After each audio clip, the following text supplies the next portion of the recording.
Halo, selamat malam pemirsa. Ada beragam berita yang menjadi sorotan utama dalam sepekan. Kami hadirkan rangkaian informasinya secara mendalam dan lengkap dalam Top Report yang hadir untuk memberi makna sejumlah berita yang menyita perhatian pemirsa. Bersama saya Vera Bahaswan, inilah Top Report selengkapnya.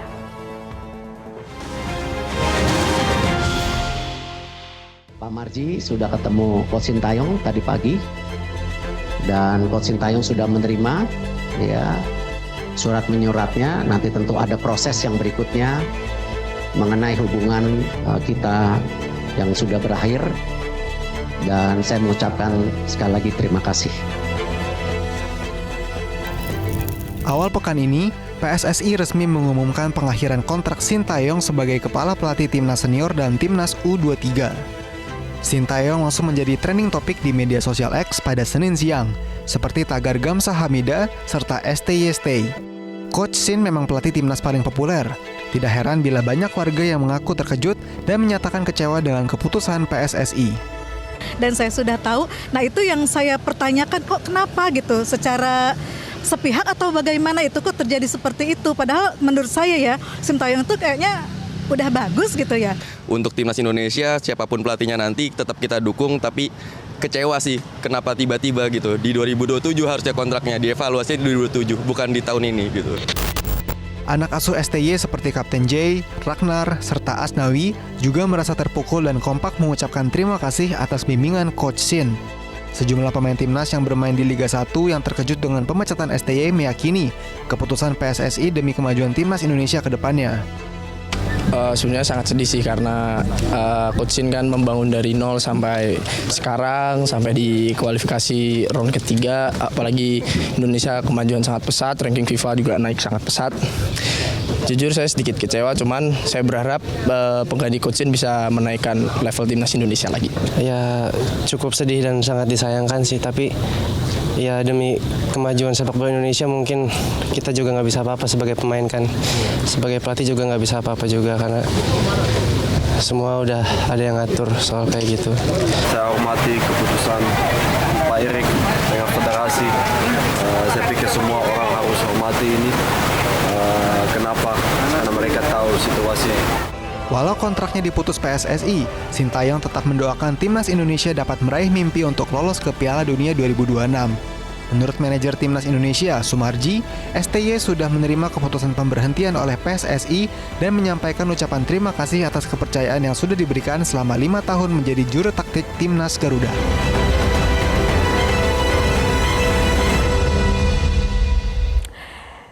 Ia datang saat prestasi timnas Indonesia tengah terpuruk pasca kepemimpinan Simon McManamy.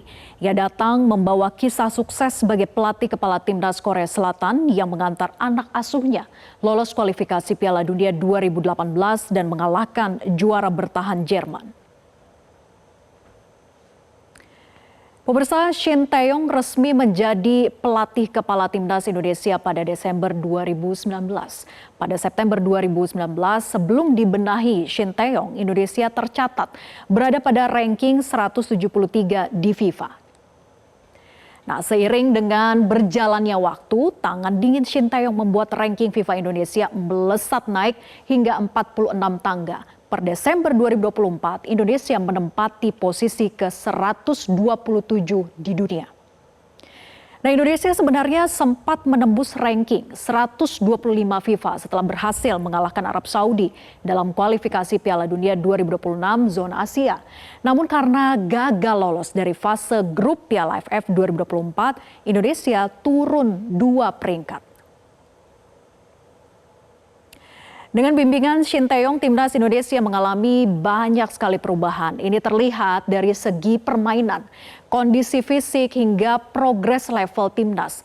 Salah satu apresiasi datang dari Presiden saat itu, yaitu Joko Widodo, yang sangat puas dengan kemenangan timnas U22 atas Thailand dengan skor 5-2. Nah, timnas pun mengakhiri puasa gelar dengan merebut emas SEA Games 2023. Kita akan lihat lagi apa kata Presiden saat itu. Mental pemenang, mental juara itu memang kelihatan sekali ada. Main tanpa beban mental. Tapi ini kan sudah kita tunggu 32 tahun untuk jadi juara di Asia Tenggara. 32 tahun kita nunggu. Nah, pemirsa, di bawah bimbingan Shin Tae-yong, timnas Indonesia mampu menembus berbagai laga tingkat Asia bahkan dunia. Namun Shin Tae-yong gagal menyempurnakan prestasi dengan membawa pulang trofi. Dalam sebuah wawancara awal 2024 lalu, Coach Shin mengakui memang tidak mengejar trofi. Coach Shin lebih memprioritaskan memajukan sepak bola Indonesia, yaitu menaikkan level sepak bola Indonesia ke peringkat yang lebih tinggi. 5 tahun memimpin timnas Indonesia, Shin Tae-yong telah membangun pondasi pembangunan atlet yang profesional. Nah, selain memperkenalkan berbagai teknik yang dibutuhkan dalam dunia sepak bola modern, Shin Tae-yong juga menerapkan pola hidup sehat serta disiplin tinggi.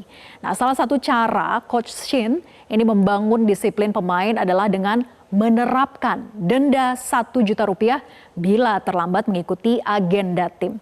Setidaknya ada 3 jenis keterlambatan yang disangsi denda, yaitu terlambat makan, terlambat rapat, dan terlambat berangkat latihan.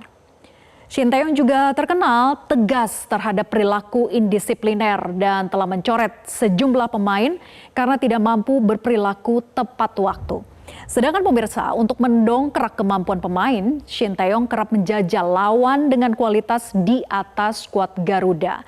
Seperti dengan menerjunkan pemain muda timnas U22 dalam Asian Cup 2024. Shin Tae-yong juga bekerja keras melatih 3 level kelompok umur timnas sekaligus untuk menjamin kualitas regenerasi pemain. Nah, era Shin Tae-yong juga ditandai dengan membuka pintu lebar-lebar terhadap pemain naturalisasi berdarah Indonesia. Dalam berbagai wawancara, Shin Tae-yong selalu menegaskan bahwa pemain naturalisasi bertujuan untuk memperkuat timnas dan membantu timnas berkembang lebih baik. Di hadapan publik, proses pemecatan Shin Tae-yong memang terlihat tiba-tiba dan mengejutkan. Namun di balik layar, PSSI rupanya telah merencanakan dengan matang transisi pembinaan timnas. Nah, pemirsa, pada 8 Januari 2025, PSSI resmi mengumumkan nama pengganti Shin Tae-yong. Padahal Ketua Umum PSSI Erick Thohir sebelumnya berencana mengumumkan nama pelatih baru timnas pada 12 Januari 2025. Yaitu Patrick Kluivert, merupakan nama besar dalam sepak bola dunia.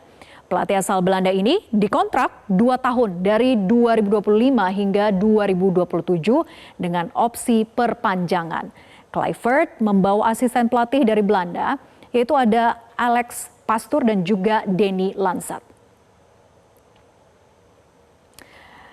Nah, pemirsa, Kluivert merupakan pemain legenda tim Belanda. Pada eranya, ia merupakan striker terbaik Belanda sekaligus sejumlah klub papan atas Eropa. Nah, Kluivert ini merintis karir sebagai pelatih sejak pensiun sebagai pemain pada 2008. Kluivert pernah menjadi asisten pelatih Louis van Gaal di tim nasional Belanda yang meraih peringkat ketiga pada Piala Dunia FIFA 2014 di Brazil.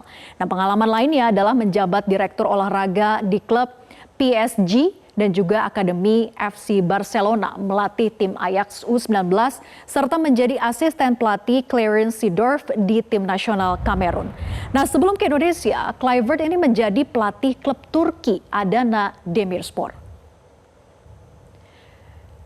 Nah, pemirsa, kami melakukan jajak pendapat melalui media sosial X dan hasilnya 93% responden menilai bahwa kinerja Shin Tae-yong melatih timnas Indonesia memuaskan.